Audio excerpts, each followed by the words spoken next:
يعني بالبساطة هذية كليوباترا المقدونية صاحبة البشرة الفاتحة تصبح بلاك؟ ايه ده؟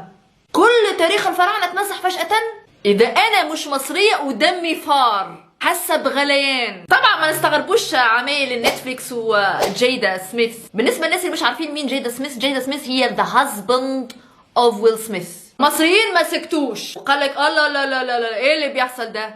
هو انتوا جايين تتحايلوا علينا؟ فشنوا حرب الكترونيه يتصدرها 3 هاشتاجز انا باش افسرهم اليوم. الهاشتاج الاول هو الافرو سنتريزم، والهاشتاج الثاني هو بلاك واشنج، والهاشتاج الثالث هو cultural appropriation. شوفوا المعنى بتاع الكلمه الاولى. افرو سنتريزم هو مو متخرج من امريكا، السود الامريكان يشوفوا باللي البلاك بيبل هم مهدوا الحضارات، وان اقدم الحضارات في العالم ساهموا فيها وصنعوها البلاك بيبل، ولكن بحكم هما عاشوا عبيد لفترة طويلة عبر التاريخ فما كانوش باينين في الصورة. ومن بين أقدم الحضارات في العالم هي الحضارة الفرعونية، هما شايفين إن هي متاعهم.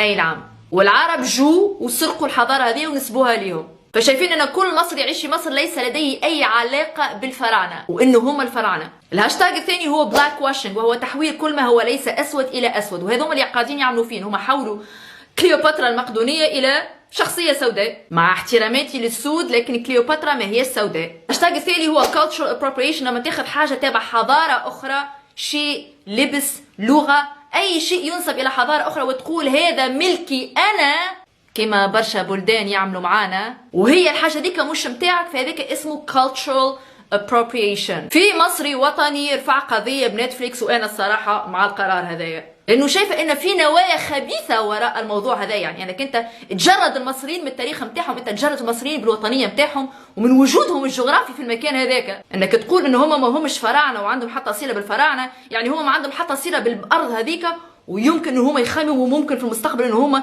يخرجوهم الارض هيك. وخلينا نختم الفيديو هذايا بهاشتاج Egypt for Egyptians.